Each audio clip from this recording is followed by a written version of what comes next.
स्वागत है आप सभी का। इस वीडियो में हम देखेंगे इंटरनेट से संबंधित कुछ अन्य महत्वपूर्ण प्रश्नों के उत्तर। तो बने रहिए वीडियो में अंत तक। तो क्वेश्चन नंबर 51 से शुरू करते हैं, उसके बाद हम महत्वपूर्ण क्वेश्चन देखेंगे। क्वेश्चन नंबर 51 देखेंगे, ऐसी तकनीक है जिसका प्रयोग सिंगल लाइन पर एक से अधिक कॉल्स, डेटा या डाटा भेजने के लिए किया जाता है। Option A digital transmission, option B है इंफ्रारेड ट्रांसमिशन, ऑप्शन सी है डिजिटाइजिंग और डी है multiplexing. Question number 51 option D correct करेंगे आप लोग, मल्टीप्लेक्सिंग। ठीक। एफटीपी का पूर्ण रूप है, आप सभी को पता है एफटीपी का पूर्ण रूप क्या होता है, फाइल ट्रांसफर प्रोटोकॉल। तो इसमें कहाँ लिखा है, ऑप्शन ए में लिखा है फाइल ट्रांसफर प्रोटोकॉल। चलिए अगला क्वेश्चन देखेंगे। क्वेश्चन नंबर 53, इंटरनेट पर वेबसाइट का एक विशिष्ट पता होता है जिसे रिक्त स्थान कहते हैं। जो इंटरनेट पर होते हैं हम, इंटरनेट पर वेबसाइट का एक विशिष्ट पता होता है, किसका, वेबसाइट का। तो उसे क्या कहते हैं, option A URL, option B TCP, option C IP और डी है होस्ट। क्वेश्चन नंबर 53 आंसर आप लगाएंगे ऑप्शन ए URL। आप सभी को पता है URL का फुल फॉर्म क्या होता है, यूनिफॉर्म रिसोर्स लोकेटर। IP का क्या होता है, इंटरनेट प्रोटोकॉल, है ना।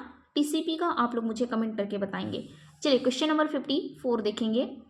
इस प्रोटोकॉल के अंतर्गत कंप्यूटर को इंटरनेट से सीधे जोड़ा जाता है व इसमें एक डायल अकाउंट व मॉडेम की आवश्यकता होती है।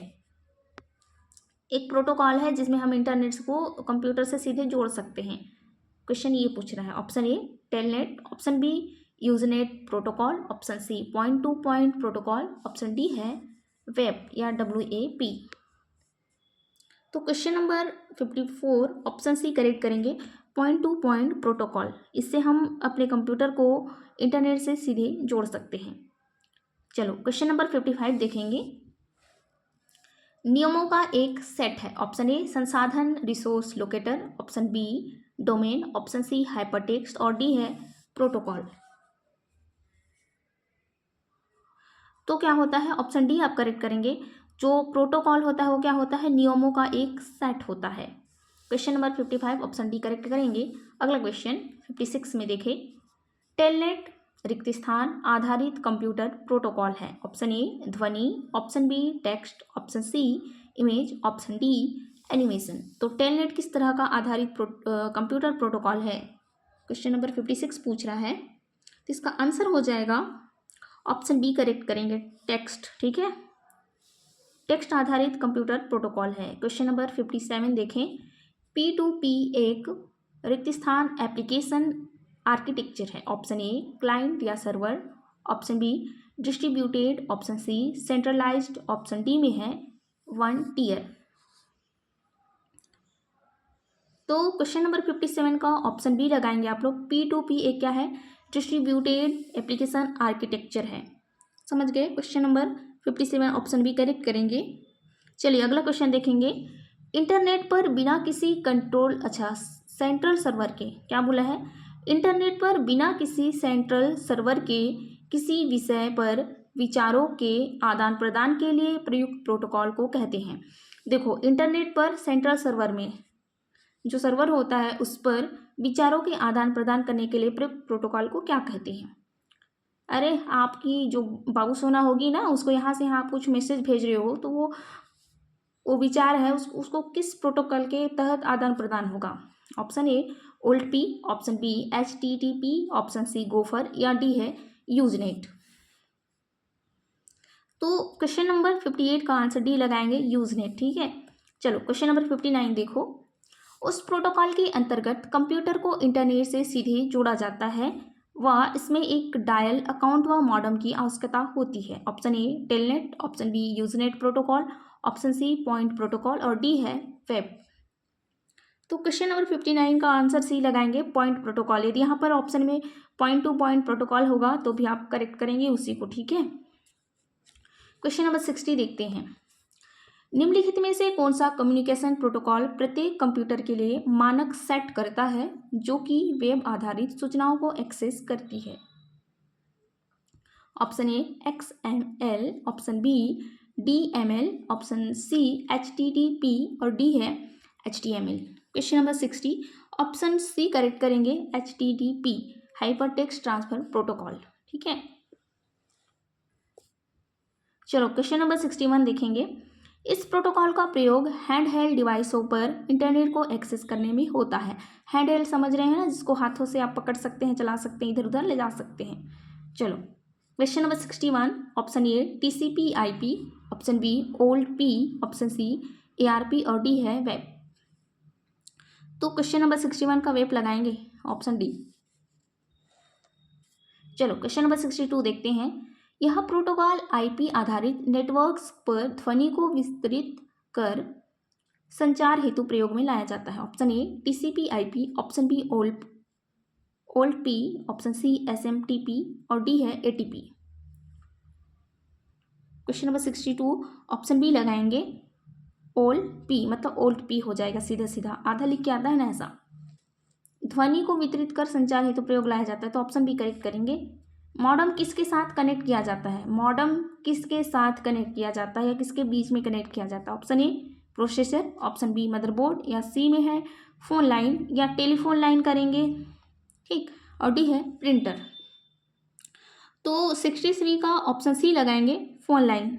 आपने सुने होंगे ना, मॉडम किसके साथ कनेक्ट किया जाता है? टेलीफोन लाइन के बीच में प्रयुक्त किया जाता है। ऑप्शन सी लगाएंगे, फोन लाइन। अगला question number 64, dash signal modulation की दर को मापने की इकाई है। Option A work station, option B sound, option C protocol और डी है स्टार। तो क्वेश्चन नंबर 64 का आंसर आप लगाएंगे ऑप्शन बी बाउंड। याद रखो, ये क्वेश्चन आ भी सकता है। सिग्नल मॉड्यूलेशन की दर को मापने की इकाई क्या है? Option be bound. चलिए देखते हैं क्वेश्चन नंबर 65 देखेंगे। नेटवर्क में ब्रिज का क्या कार्य है? ऑप्शन ए दो या दो से अधिक कंप्यूटर को आपस में जोड़ना, ऑप्शन बी दो या अधिक नेटवर्कों को आपस में जोड़ना, ऑप्शन सी दो फाइलों को आपस में जोड़ना और डी में है उपरोक्त में से सभी। उपरोक्त सभी। क्वेश्चन नंबर 65 का आंसर आप लोग बी लगाएंगे। दो या अधिक नेटवर्कों को आपस में जोड़ने का काम करता है कौन? ब्रिज। ब्रिज मतलब समझ गए ना, जैसे पुल जैसे काम करता है, इधर से उधर दो चीज़ों को जोड़ने का। तो करता क्या है इसमें? ऑप्शन 65 में बी कराएंगे, ऑप्शन बी करेक्ट करेंगे। दो या अधिक नेटवर्कों को आपस में जोड़ने का काम करता है ब्रिज। चलिए अगला क्वेश्चन देखते हैं, क्वेश्चन नंबर 66। चलो, डैश ऐसे डिवाइस हैं जिनका प्रयोग टेलीकम्युनिकेशन लाइनों पर डाटा ट्रांसमिट करने के लिए किया जाता है। किस पर? टेलीकम्युनिकेशन लाइनों पर डाटा ट्रांसमिट करने के लिए किया जाता है। Option A drives, option B switch, option C modem और डी है प्लेटफॉर्म। तो 66 का आंसर लगाएंगे सी मॉडम। ठीक है, चलो क्वेश्चन नंबर 67 देखेंगे। यदि आप सिग्नल को डिग्रेड किए बिना नेटवर्क की लंबाई बढ़ाना चाहते हैं तो आप रिक्त स्थान का प्रयोग करेंगे। किसका प्रयोग करेंगे? नेटवर्क की लंबाई बढ़ाना चाहते हैं। Option A repeater, option B router और सी है गेटवे और डी है स्विच। देखो, जिन्होंने सुना नहीं है पढ़ लो एक बार नेट पे जाके, होता क्या है रिपीटर, राउटर, गेटवे और स्विच क्या होता है। तो क्वेश्चन नंबर 67 देखेंगे, तो आंसर इसका हो जाएगा डी स्विच। यदि आप सिग्नल को डिग्रेड किए बिना पूछा है ना, तो ऑप्शन डी लगाएंगे स्विच। नेटवर्क की लंबाई बढ़ाना चाहते हैं हाँ, तो स्विच का उपयोग करेंगे। ऑप्शन डी करेक्ट करो। चलो अगला क्वेश्चन देखते हैं, क्वेश्चन नंबर 68। कंप्यूटर और फोन के बीच की भिन्नता का मिलान करने वाली डिवाइस कौन सी है? किसमें पूछा है? कंप्यूटर और फोन के बीच की भिन्नता को मिलान करने वाली डिवाइस कौन सी है? Option A LAN, option B band reader, option C है TCP/IP और डी है मॉडम। तो करेक्ट करेंगे 68 का डी करेंगे मॉडम। हमारे मोबाइल डिवाइसों में नहीं लगा रहता है मोबाइल में। ठीक है, मॉडम। मॉडम क्या होता है पता है? मॉडम मतलब होता है मॉड्यूलेटर डिमॉड्यूलेटर का संक्षिप्त रूप होता है, जिसमें एनालॉग सिग्नल को डिजिटल सिग्नल में और डिजिटल सिग्नल को एनालॉग सिग्नल में बदलने का काम करता है मॉडम। ठीक, तो क्वेश्चन नंबर 69 देखेंगे। दो असमान लैन नेटवर्कों को जोड़ने के लिए किस उपकरण का प्रयोग होता है? लैन मतलब समझते हैं ना, लोकल एरिया नेटवर्क। तो दो असमान लैन नेटवर्क को जोड़ने के लिए किस उपकरण का प्रयोग होता है? Option A bridge, option B है राउटर, सी गेटवे और डी है ये सभी। क्वेश्चन नंबर 69 का ऑप्शन सी लगाएंगे आप लोग, गेटवे का प्रयोग होता है। चलो अगला क्वेश्चन देखेंगे। OSI मॉडल की कौन सी लेयर में राउटर्स ऑपरेट करता है? OSI मॉडल की लेयर में राउटर ऑपरेट करता है? Option A physical layer, option B data link layer, option C है नेटवर्क लेयर और डी है ये सभी। तो 70 का ऑप्शन आप लोग सी लगाएंगे, नेटवर्क लेयर। राउटर ऑपरेट करता है ऑप्शन सी, नेटवर्क लेयर। अगला क्वेश्चन, दो नेटवर्कों के बीच संपर्क के लिए एजेंट का कार्य करती है? Option A network layer, option B session layer और सी है ट्रांसपोर्ट लेयर और डी है डेटा लिंक लेयर। तो 71 का आंसर आप लगाएंगे transport layer, option C correct हो जाएगा, ट्रांसपोर्ट लेयर। किसी किसी के दिमाग में आ भी रहा होगा OSI होता क्या है। चलो क्वेश्चन नंबर 72 देखेंगे, OSI का प्रयोग क्यों किया जाता है? तो इसका मतलब होता है इंटरनेशनल स्टैंडर्ड ऑर्गेनाइजेशन। मैं उल्टा साइड से बता दिया, आप कर लेंगे सीधा, है ना। चलो ऑप्शन ए हो जाएगा ओपन सिस्टम इंटरकनेक्शन के लिए, ऑप्शन बी है ऑप्टिकल सिस्टम कनेक्शन के लिए, सी संचार कनेक्शन के लिए, डी उपरोक्त सभी के लिए। तो 72 का ऑप्शन आप लोग लगाएंगे option A, open system interconnection के लिए OSI का प्रयोग किया जाता है। क्वेश्चन नंबर 73 देखेंगे, OSI की किस परत में पैकेट फिल्टरिंग फायरवॉल होता है? Option A application layer, option B transport layer, C है नेटवर्क लेयर और डी है फिजिकल लेयर। तो क्वेश्चन नंबर 73 का आप आंसर लगाएंगे ऑप्शन ए, एप्लीकेशन लेयर। ठीक है, चलो अगला क्वेश्चन, OSI मॉडल की चौथी लेयर का क्या नाम है? बताइए। Option A application layer, option B है डाटा लिंक लेयर और सी है ट्रांसपोर्ट लेयर और डी है सेशन लेयर। क्वेश्चन नंबर 74, तो आंसर लगाएंगे सी, ट्रांसपोर्ट लेयर। चलो तो देख लो आप लोग होता क्या है OSI मॉडल। ठीक है, रेफरेंस मॉडल में क्या होता है, सबसे पहले होता है आपके पास एप्लीकेशन लेयर, समझ गए। सेकंड नंबर में होता है प्रेजेंटेशन लेयर। देखो आपके पास कोई एप्लीकेशन होगा तो आप क्या करोगे, प्रेजेंट करोगे, ऐसा याद रख लो। उसके बाद प्रेजेंट को सेशन में बदलोगे, जो कि आप पढ़ रहे हो मेरे साथ, ऐसा सेशन हो गया। सेशन से क्या याद रखोगे, ट्रांसपोर्ट हो गया, दूसरे जगह चला गया। उसके बाद नेटवर्क लेयर कर देना, उसके बाद डेटा लिंक लेयर और एक बच गया फिजिकल लेयर। समझ गए, इस तरह से होता है, याद रखेंगे आप लोग।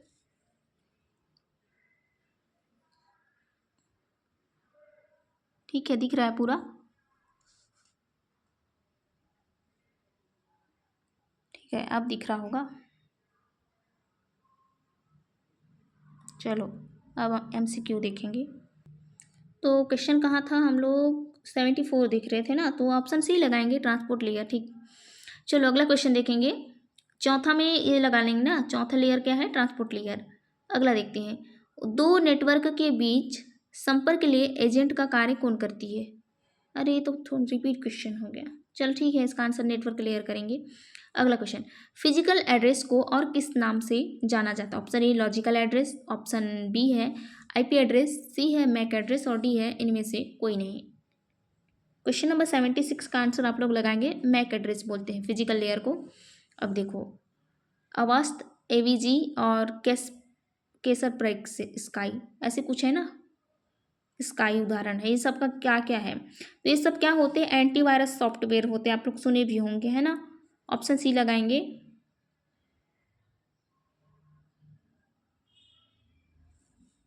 चलो अगला क्वेश्चन देखेंगे। क्वेश्चन नंबर 78, कौन सा सर्वर वेब ब्राउजर और वास्तविक सर्वर के मध्य होता है? Option A database server, option B है नेटवर्क सर्वर और सी प्रॉक्सी सर्वर और डी है फायरवॉल सर्वर। तो 78 का ऑप्शन सी लगाएंगे, प्रॉक्सी सर्वर। अच्छा चलो बताओ, अभी थोड़ी देर पहले पढ़े हो ना, तो एंटीवायरस सॉफ्टवेयर का नाम बताओ, याद हो गया? नहीं, अवस्थ होता है, AVG होता है, उसके बाद कास्पर स्काई होता है। मैं गलत उच्चारण करी थी ना, तो उसको आप केसर प्राई बोल रही थी, वो याद कर लेना, कैस्पर स्काई होता है, इस तरह से। ठीक, चलो अगला क्वेश्चन देखेंगे। क्वेश्चन नंबर है 79, DHCP में सर्वर के होस्ट नाम को किस फील्ड से प्रदर्शित किया जाता है? तो क्वेश्चन नंबर 79 का ऑप्शन ए लगाएंगे, एस नेम। DHCP क्या होता है, D से याद रखेंगे डायनामिक, H से होस्ट, C से कॉन्फ़िगरेशन और P से प्रोटोकॉल। ठीक है, अब देखो क्वेश्चन नंबर 80, DHCP में कौन सा फील्ड हार्डवेयर एड्रेस का टाइप बताता है। ठीक है, तो 80 का आंसर आप लोग इसमें बी लगाएंगे, H टाइप।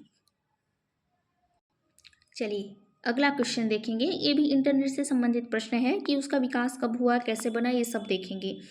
तो इस वाले प्रश्न में प्रश्न पहला हो जाएगा। तो पहला प्रश्न है, नेटवर्कों को कहा जाता है। सबको पता है इंटरनेट कहते हैं, तो ऑप्शन सी लगाएंगे।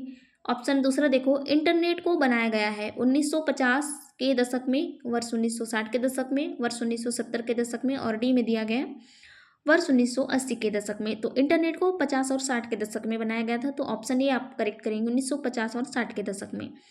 अगला क्वेश्चन देखेंगे, क्वेश्चन नंबर 3 है, किसी पेज या दस्तावेज को किसी अन्य पेज या दस्तावेज से जोड़ना कहलाता है। Option A hyper point, option B hyper junction, option C है हाइपर लिंक और डी है हाईटेक लिंक। तो तीसरा का हो जाएगा हाइपर लिंक होता है। चलो अगला क्वेश्चन देखेंगे, क्वेश्चन नंबर 4 देखेंगे, किसी भी शैक्षणिक संस्थान को सामान्य रूप से दर्शाने के लिए निम्न में से कौन सा डोमेन नेम प्रयुक्त होता है। डोमेन नेम आप समझते हैं। चलो क्वेश्चन नंबर 4 ऑप्शन देखेंगे, dot organisation, option D B है मिल, ऑप्शन सी इन और डी है डॉट EDU। इसका मतलब एजुकेशन होता है, ऑर्गेनाइजेशन होता है, डॉट इन होता है। ठीक है, तो ऑप्शन 4 का एजुकेशन हो जाएगा, शैक्षणिक संस्थान है ना, डॉट EDU, तो ऑप्शन डी लगाएंगे। अगला क्वेश्चन, निम्न में से कौन सा डोमेन रोजगार से संबंधित संस्थाओं में प्रयोग किया जाता है। Option A dot jobs, option B EDU, option C है MIL और डी है डॉट नेट। तो ऑप्शन इसमें देखो पांचवा का ऑप्शन ए लगाएंगे, डॉट जॉब्स। क्वेश्चन नंबर 6 देखो, व्यावसायिक संस्थाओं के लिए प्रयुक्त डोमेन नेम है। Option A dot biz, option B dot com, option C organisation, option D है नेट। मैं पूरा बोल रही हूँ, डोमेन नेम में आधा आधा ऐसा लिखा जाता है। तो क्वेश्चन नंबर 6 का ऑप्शन बी लगाएंगे, डॉट कॉम। व्यावसायिक संस्थाओं के लिए डॉट कॉम, कमर्शियल लगाते हैं। ठीक है, अगला अब देखेंगे, गैर सरकारी संस्थाओं के लिए डोमेन नेम है। Option A dot ORG, dot EINT, option C dot GOV और डॉट NET, ऑप्शन डी। तो क्वेश्चन नंबर 7 का ऑप्शन ई लगाएंगे, डॉट ऑर्गेनाइजेशन। चलो क्वेश्चन नंबर अगला देखेंगे, क्वेश्चन नंबर 8 देखेंगे, निम्न में से कौन सा डोमेन ऑस्ट्रिया देश का प्रयोग किया जाता है। ऑस्ट्रिया वाले कौन से डोमेन का प्रयोग करते हैं। Option A AC, option B dot AE, option C dot AT, option D है डॉट AU। तो क्वेश्चन नंबर 8 का आंसर आप लगाएंगे डॉट AT। चलो क्वेश्चन नंबर 9 देखेंगे, URL क्या है। ऑप्शन ए एक सॉफ्टवेयर, कंप्यूटर सॉफ्टवेयर प्रोग्राम है, ऑप्शन बी एक प्रकार का प्रोग्रामिंग ऑब्जेक्ट है, सी हार्डवेयर का भाग है और डी है किसी भी डॉक्यूमेंट या पेज का www पर एड्रेस है। तो क्वेश्चन नंबर 9 ऑप्शन डी लगाएंगे, किसी भी डॉक्यूमेंट या पेज का www है, uniform resource locator. Question number 10 देखेंगे, कंप्यूटर को इंटरनेट से कौन जोड़ता है। Option A mouse, option B keyboard, option C hard disk और डी है मॉडम। तो क्वेश्चन नंबर 10 ऑप्शन डी लगाएंगे, मॉडम। क्वेश्चन नंबर 11 देखते हैं, यह टेलीफोन तथा टेलीफोन सेवाओं के लिए आवश्यक लिंक उपलब्ध कराती हैं। Option A fibre optic, option B extra net, option C है सैटेलाइट और डी है इनमें से कोई नहीं। तो क्वेश्चन नंबर 11 का सी लगाएंगे, सैटेलाइट। अगला क्वेश्चन देखेंगे, क्वेश्चन नंबर 12, शब्द रिक्त स्थान उन कंपनियों के लिए प्रयोग होता है जो उपयोगकर्ताओं को इंटरनेट कनेक्शन प्रदान करती हैं। ऑप्शन पहला लगाएंगे, internet service provider. Question number 12 option A correct करेंगे। अगला क्वेश्चन देखते हैं, क्वेश्चन नंबर 13 देखेंगे, निम्नलिखित में से URL में इस पैरामीटर का होना आवश्यक है। ऑप्शन ए एक प्रोटोकॉल आइडेंटिफायर, ऑप्शन बी अक्षर www, ऑप्शन बी अद्वितीय domain name, option D protocol identifier www और अद्वितीय डोमेन नेम। ठीक है। क्वेश्चन नंबर 13 तो ऑप्शन डी लगाएंगे, ऑप्शन डी करेक्ट करेंगे। ठीक है। प्रोटोकॉल आइडेंटिफायर www और अद्वितीय डोमेन नेम, अद्वितीय डोमेन नेम। जी हाँ, क्वेश्चन नंबर 13 ऑप्शन डी लगाएंगे। क्वेश्चन नंबर 14 देखते हैं। निम्नलिखित में से कनेक्टिविटी का उदाहरण कौन सा है? Option A internet, option B है फ्लॉपी डिस्क, और सी है पावर कार्ड, और डी है डाटा। क्वेश्चन नंबर 14 तो आप करेक्ट करेंगे आंसर ये इंटरनेट। कनेक्टिविटी का उदाहरण क्या है? इंटरनेट है। क्वेश्चन नंबर 15 देखेंगे। यह एक संस्था है जो इंटरनेट को एक्सेस करने के लिए सर्विस प्रदान करती है। तो क्वेश्चन नंबर 15 आंसर आप लोग लगाएंगे इंटरनेट सर्विस प्रोवाइडर। ठीक है, internet service provider, option A correct करेंगे। क्वेश्चन नंबर 16 देखते हैं। किसी व्यक्ति को ईमेल द्वारा मेल भेजने के लिए प्राप्तकर्ता को किस जानकारी का होना अति आवश्यक है?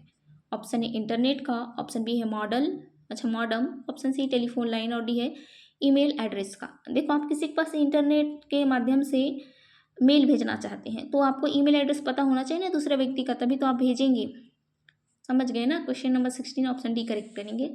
अगला क्वेश्चन देखेंगे। ईमेल एड्रेस में दो भाग होते हैं। पहला भाग यूजर नेम होता है जो दूसरे भाग से @ के द्वारा अलग रहता है। तो इसमें दूसरा भाग क्या होता है? दूसरे भाग में क्या होता है? ऑप्शन ए पासवर्ड होता है, बी होता है मेल प्रोवाइडर, और सी होता है वेबसाइट का नाम, या डी होता है डोमेन नेम। क्या होता है? @ के बाद जो होता है उसको दूसरा भाग को क्या कहते हैं? क्वेश्चन नंबर 17 ऑप्शन डी करेंगे डोमेन नेम, है ना। अगला क्वेश्चन देखते हैं। ईमेल भेजते समय रिक्त स्थान की लाइन संदेश की किस वस्तु के लिए, विषय वस्तु के लिए बारे में बता देती है? CC, BCC, टू और सब्जेक्ट। Question number 18। ईमेल भेजते समय सब्जेक्ट की लाइन क्या बता देती है? संदेश की विषय वस्तु के बारे में हमें बता देती है। सब्जेक्ट हम लिखेंगे मुख्य रूप से कि क्यों भेज रहे हैं। CC का मतलब आप जान लो कार्बन कॉपी होता है, BCC मतलब होता है ब्लाइंड कार्बन कॉपी। ठीक है, और 2 आपका ईमेल होगा उस पर। अगला क्वेश्चन देखेंगे, क्वेश्चन नंबर 19। सामान्यतः ईमेल एड्रेस निम्न में से किसका रूप होता है? ऑप्शन ए इटैलिक अक्षरों में, ऑप्शन बी छोटे अक्षरों में, सी बड़े अक्षरों में, और डी है मध्यम अक्षरों में। तो ऑप्शन बी करेक्ट करेंगे, छोटे अक्षरों में होते हैं। ठीक है, आपका जो ईमेल एड्रेस होता है छोटे अक्षर में होता है ना, चेक करो एक बार ज़रा। ठीक है, अब कैमरा बहुत हिल रहा है एक हाथ से पकड़ने से, तो इतने पे हम लोग वीडियो एंड करते हैं। Thanks for watching guys.